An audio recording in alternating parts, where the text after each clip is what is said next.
नमस्कार दोस्तों। कल हमने जो वीडियो देखा था उसमें हमने चीन के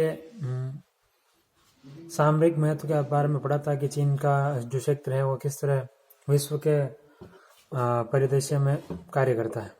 अब अपन देखते हैं कि चीन जो है किस तरह उसका फिजिकल स्ट्रक्चर है, यानी भौतिक विभाजन है। तो अपन चीन के बारे में एक इमेज अपने दिमाग में बनती है कि चीन बहुत बड़ा भूभाग है। वास्तविकता में बहुत बड़ा भूभाग है, लेकिन क्या है कि चीन के अंदर उसके जो कृषि कार्य के लिए जो क्षेत्र है वो बहुत सीमित है। अब हम उसके बारे में पढ़ेंगे। तो जैसे तिब्बत की सीमावर्ती श्रेणियाँ, तिब्बत के बारे में आप सब लोग जानते होंगे कि तिब्बत क्या था।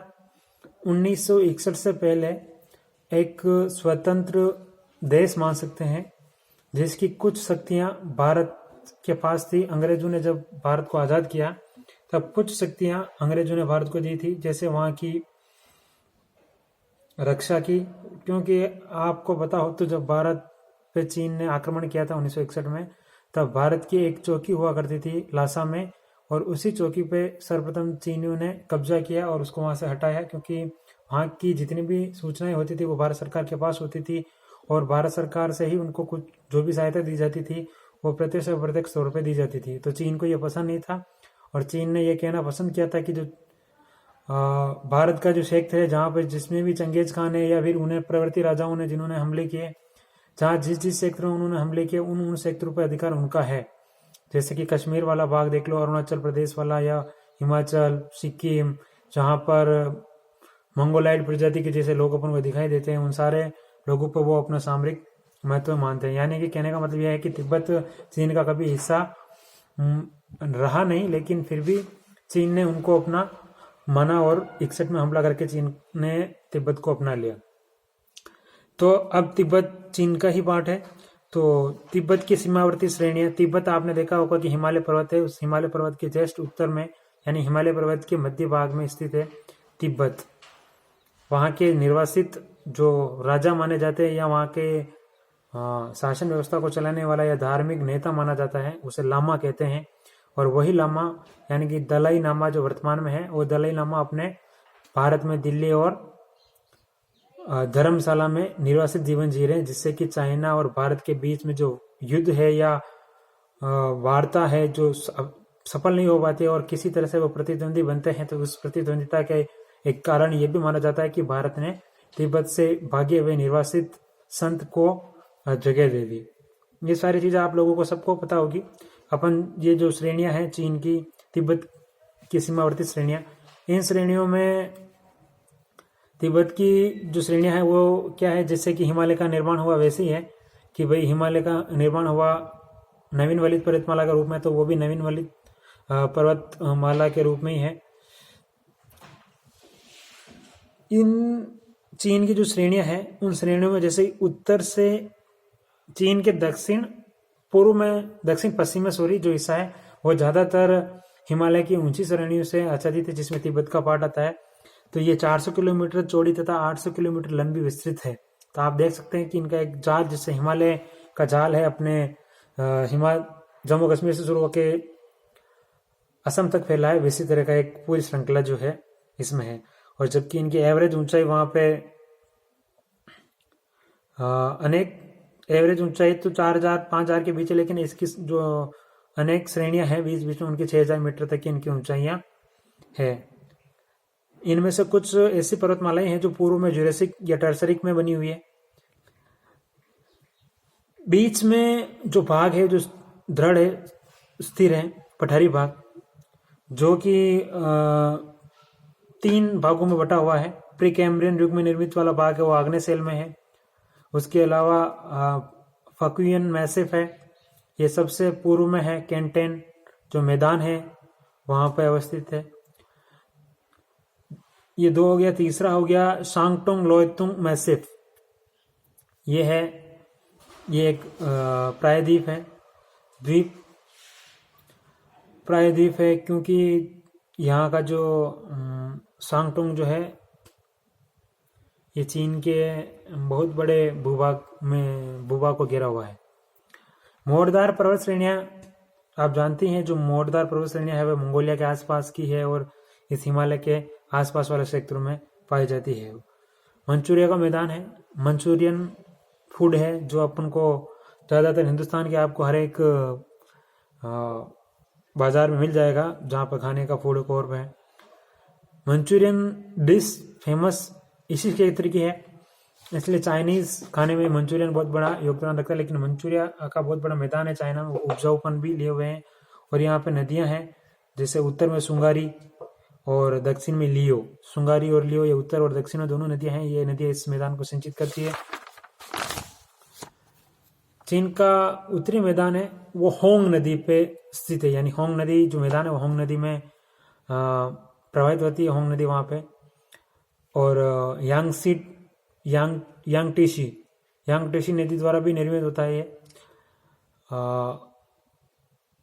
इन सारी जगहों पर पर्टिकुलरली पठारी एरिया मैंने आपको पहले भी बताया था, इसलिए कहीं कहीं बीच में ये मैदान है। रेड बेसिन है, वो रेड बेसिन चीन में बहुत फेमस है। यहाँ पे चावल की फसल बहुत अच्छी तरह से होती है। जेचुआन बेसिन है, वो जेचुआन बेसिन भी पर्टिकुलर धान की फसल के लिए फेमस है। एक चीन में एक चीज और फेमस है, वो है लोएस का पठार, या पठार नहीं सॉरी लोएस का क्षेत्र। लोएस अपन ने पढ़ा होगा। लोएस आपने बहुत सारी जगहों पे पढ़ा होगा। अमेरिका में भी लोएस के कुछ मैदान पाए जाते हैं, जर्मनी में भी पाए जाते हैं, फ्रांस में भी पाए जाते हैं। लोएस यानी ऐसी महीन मिट्टी जो बाउंडर या हवा के द्वारा निर्मित होती है, और हवा चलने के बाद क्या होती है कि इस मिट्टी के महीन कण, छोटे छोटे कण जो होते हैं जम जाते हैं। अब जिस एरिया में पानी की उपलब्धता है उसमें ये क्या है कि बहुत उपजाऊपन का कार्य करता है, और जहाँ पर नहीं है वहाँ पे केवल फैलाव हो जाता है मिट्टी का, और बाउंडर का रूप में बाउंडर बनते हैं। तो चीन के अंदर जो ये उत्तर की साइड में मंगोलिया से नीचे इस साइड में ये लोएस देखने को मिलते हैं। मिट्टी जो है इनकी पीली होती है, हल्की से पीलापन होता है, तो एकदम पीला पीला सा आपको मैदान दिखेगा। इसके अलावा आप चीन के पास में ही आप देखेंगे तो 3 बड़े देश हैं। उत्तर कोरिया सटा हुआ है चीन से, और दक्षिण कोरिया उसके नीचे।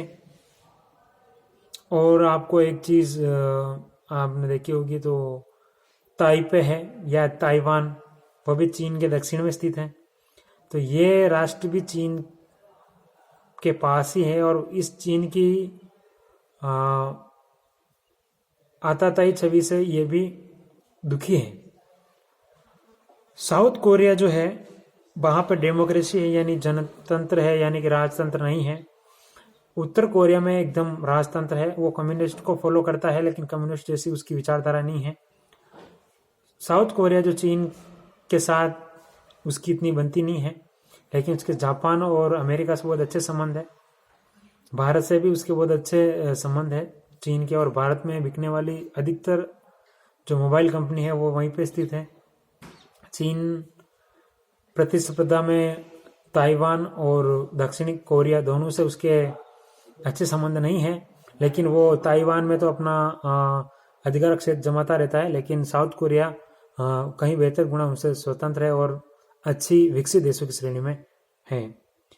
इनका अफवाह तंत्र देख ले चीन का, तो ज़्यादातर चीन में क्या है कि इसकी नदियों का जो बहाव है वो ज़्यादातर उत्तर पूर्व से दक्षिण पूर्व की है, क्योंकि इसके दक्षिण बिल्कुल दक्षिण पश्चिम और पश्चिम के अंदर मैदानी भाग बिल्कुल नहीं है, पठारी क्षेत्र है। तो यहाँ पे जाने वाली बहने वाली ज़्यादातर नदियाँ हैं वो क्या है कि इधर जा नहीं पाती, क्योंकि प्रवेश में ज़्यादातर इनका बहाव है वो दक्षिण पूर्व से दक्षिण पूर्व की ओर ही है, और उत्तर पूर्व की ओर जो है कम नदियाँ हैं, लेकिन दक्षिण पूर्व की ओर ज़्यादातर नदियाँ हैं।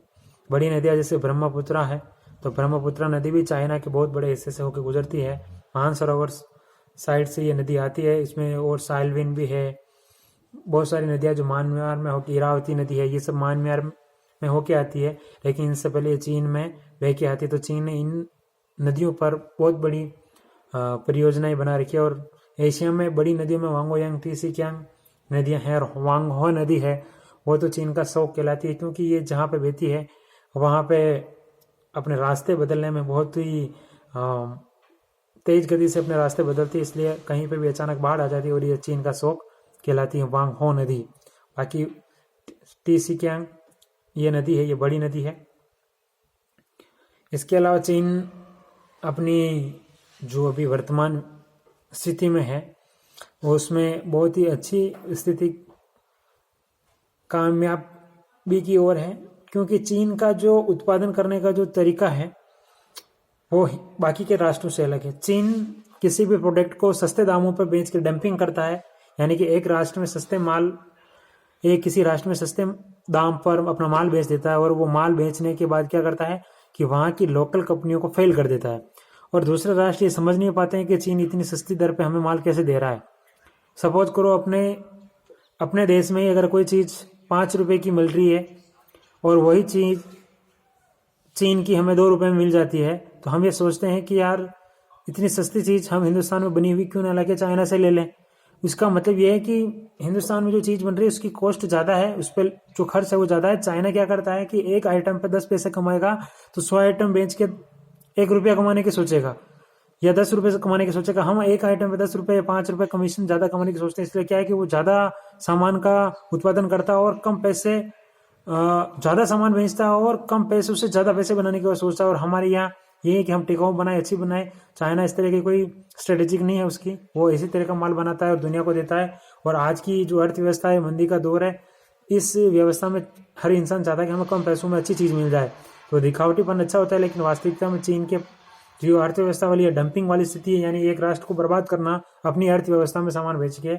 तो हम लोगों का ये नैतिक कर्तव्य है कि हम भी इस ओर बढ़े और हम स्वदेशी पर ज़्यादा ध्यान दें। अगला जो वीडियो आएगा अपना, उसमें अपन रूस और जापान के बारे में पढ़ेंगे।